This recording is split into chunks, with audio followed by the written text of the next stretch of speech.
নজর রাখবো পরবর্তী সংবাদে। ফের জঙ্গিদের নিশানায় মণিপুরের মুখ্যমন্ত্রী। গত কয়েকদিন আগেও হামলা হয় মণিপুরের মুখ্যমন্ত্রীর গাড়িতে এবং তারপরে আরো একবার সেই ঘটনার প্রতিচ্ছবি এক প্রকার উঠে এসেছে। তবে নিরাপত্তা নিয়ে উঠছে এবার প্রশ্ন। মণিপুরের মুখ্যমন্ত্রী এন বীরেন সিং এর উপর বারবার হামলার মতন অভিযোগ উঠে আসছে। তবে সেই জায়গায় দাঁড়িয়ে মণিপুরের মুখ্যমন্ত্রীর বাড়ির পাশে এবার হামলা হয়েছে। পুড়ে ছাই হয়ে যায় পাশের বাড়ি, অর্থাৎ পাশের যে বাংলো সেটা এক প্রকার পুড়ে ছাই হয়ে গেল। কি কারণ এই অশান্তির, বা এই অশান্তি বাড়ছে কেন? সেক্ষেত্রে কেন্দ্রের কি ভূমিকা রয়েছে, নিরাপত্তা কোথায় রয়েছে? একের পর এক প্রশ্ন উঠে আসছে মণিপুরের মুখ্যমন্ত্রীর নিরাপত্তা ঘিরে। কথা বলবো, বিপ্লব চন্দ্র রয়েছেন টেলিফোন লাইনে। প্রতিনিধি বিপ্লব দা, মণিপুরের মুখ্যমন্ত্রীর উপর একের পর এক হামলা বা আক্রমণ, যদিও এই আক্রমণ তার উপরে হয়নি কিন্তু তার পাশের বাড়িতে হয়েছে। এই ঘটনাতে তো যে কোনো বড় বিপদ হয়ে যেতেই পারতো। নিরাপত্তা কোথায় রয়েছে, কি জানতে পারছো? দেখো, বিগত কয়েক মাস ধরে কিন্তু আমরা দেখছি যে মণিপুরে কিন্তু অশান্ত। উত্তর পূর্ব যে সমস্ত রাজ্যগুলো রয়েছে, সেভেন সিস্টার রয়েছে, সেই সেভেন সিস্টারের যে রাজ্য তার মধ্যে কিন্তু মণিপুর ইতিমধ্যে কিন্তু অশান্ত বিগত কয়েক মাস ধরে। যদিও সেই ক্ষেত্রে গত আমরা 90 দিন, অর্থাৎ যে যখন 7 দফার নির্বাচন অনুষ্ঠিত হলো তখন কিন্তু আমরা মণিপুরে কিন্তু অশান্তির সেই ছাপ দেখতে পাইনি। কারণ সে সময় কিন্তু নিরাপত্তা রক্ষীরা বা নিরাপত্তা বাহিনী ছিল বা কেন্দ্রীয় বাহিনী মোতায়েন ছিল উত্তর পূর্বাঞ্চল সহ মণিপুরে। কিন্তু যখনই ভোট শেষ হলো এবং এই ভোটের ফলাফলের পরই থেকে, অর্থাৎ লোকসভা গণনা শেষ হবার পর কিন্তু মণিপুর আবার অশান্ত। 2-3 দিন আগেও কিন্তু মণিপুরে গুলি বিনিময় হয়েছে। সেখানে দুটো সম্প্রদায়ের জাতিগোষ্ঠীর মধ্যে কিন্তু একটা হিংসা লেগে আছে। এর মধ্যে আবার যে ঘটনা তুমি বললে এটা কিন্তু একটা পরিষ্কার যে অশান্তির একটা ছাপ। মুখ্যমন্ত্রীর পার্শ্ববর্তী এলাকাতে বা পার্শ্ববর্তী বাড়িতে যে সন্ত্রাস হয়েছে বা হামলা হয়েছে, সেটা কিন্তু বোঝা যাচ্ছে যে ধীরে ধীরে কিন্তু মণিপুরের পরিস্থিতি অনেকটাই ঘোলাটো হচ্ছে এবং উত্তপ্ত হওয়ার অবস্থায় রয়েছে। কারণ সেই যেখানে মুখ্যমন্ত্রীর বাড়ি, পার্শ্ববর্তী বাড়িতে এরকম হামলা, সেখানে মুখ্যমন্ত্রীর নিরাপত্তার নিয়েও প্রশ্ন উঠতে শুরু করেছে।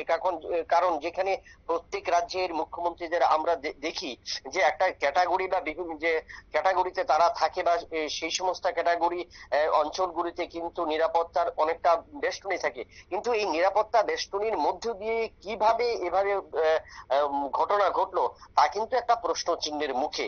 তাতে বোঝা যায় যে মণিপুরের যে পরিস্থিতি শুরু হয়েছে নিজেদের মধ্যে আভ্যন্তরীণ একটা পরিস্থিতি দুটো জাতিগোষ্ঠীর মধ্যে, সেটা আগামী দিন বাড়ার সম্ভাবনা। এবং সেই ক্ষেত্রে অর্থাৎ বড় কোনো ধরনের নাশকতা করার আগে সে সমস্ত সন্ত্রাসবাদী বা উগ্রবাদী বা যারা এই সমস্ত ঘটনায় জড়িত থাকে তারা কিন্তু ছোট ছোট ঘটনাকে কেন্দ্র করে, কারণ ছোট ছোট ঘটনাকে কেন্দ্র করে তারা সেই সময় তারা প্রভাবটা ফেলে প্রশাসনের উপর। এবং সেই ক্ষেত্রে প্রশাসনের যখন ঘাটতি বা দুর্বলতা থাকে তখন কিন্তু তারা এরকম আক্রমণ সংগঠিত করতে পারে। এরকম কিন্তু অভিমত আগেও রয়েছে বা আমরা অতীতেও দেখেছি এবং বর্তমানে কিছু কিছু সময়ে কিন্তু আমরা এটা পরিলক্ষিত হয়েছে আমাদের। সেই জায়গায় দাঁড়িয়ে কেন্দ্র কি কিছু ভাবছে, কোনো ভাবনা চিন্তা কি রয়েছে নতুন ভাবে মণিপুরের মুখ্যমন্ত্রীর নিরাপত্তার প্রসঙ্গে? দেখো, শুধু মণিপুরে নয়, কারণ এই অশান্তির ছাপ যদি মণিপুরে পড়ে থাকে সেই ছাপ কিন্তু উত্তর পূর্বাঞ্চলের অন্যগুলো রাজ্যগুলির মধ্যে পড়ার সম্ভাবনা থাকে। তো সেই ক্ষেত্রে স্বাভাবিক কেন্দ্রের উপর একটা চাপ পড়বে। যদিও সেই ক্ষেত্রে সদ্য মাত্র শেষ হয়েছে লোকসভা নির্বাচন, আগামী বিধানসভা নির্বাচন নেই উত্তর পূর্বাঞ্চলে বেশ কিছু রাজ্যে। তো সেই ক্ষেত্রে কেন্দ্রীয় সরকার অবশ্যই নজর দেবে, কিন্তু কতটুকু নজর পড়বে বা নিরাপত্তার সেই ক্ষেত্রে মণিপুরের মুখ্যমন্ত্রীর দিকে তারা কতটুকু নজর দেবে বা কেন্দ্রীয় বাহিনী বা নিরাপত্তা বাহিনীদের কতটা অগ্রাধিকার দেবে সেই ক্ষেত্রে, এবং রাজ্য প্রশাসন, মণিপুরের যে রাজ্য প্রশাসন রয়েছে সেই প্রশাসনও কতটুকু নিরাপত্তার ক্ষেত্রে শুধু মুখ্যমন্ত্রী নয় ক্যাবিনেটের অন্যান্য মন্ত্রীদের তাদেরকেও যে সুরক্ষার ক্ষেত্রে কতটুকু ভূমিকা পালন করে সেটা কিন্তু একটা প্রশ্ন চিহ্নের মুখে। তবে সেই ক্ষেত্রে নতুন মন্ত্রিসভা কেন্দ্রীয় সরকার গঠিত হবার এই 7-8 সপ্তাহ খানেকের মধ্যে যেভাবে ভারতের বিভিন্ন জায়গায় উত্তপ্ত হচ্ছে, একদিকে রাজনীতিক, অন্যদিকে হিংসাত্মক ঘটনা, এরপর মুখ্যমন্ত্রীর বাড়ি লাগোয়া অঞ্চলে যদি এরকম গুলি বিনিময় বা যে হামলা হয়ে থাকে, তো তাতে কিন্তু একটা কেন্দ্রীয় সরকারের উপর একটা চাপ পড়বেই। কারণ সেক্ষেত্রে চাপ পড়া স্বাভাবিক। কারণ নতুন সরকার গঠন হওয়ার পর যদি দেশের বিভিন্ন রাজ্যগুলিতে এরকম অশান্তির ছাপ পড়ে তাহলে কিন্তু রাজনীতিতে, দেশীয় রাজনীতি এবং রাজ্য রাজনীতিতেও কিন্তু একটা চাপ উঠতে শুরু করবে, সেটা কিন্তু নির্দ্বিধায় বলা যায়।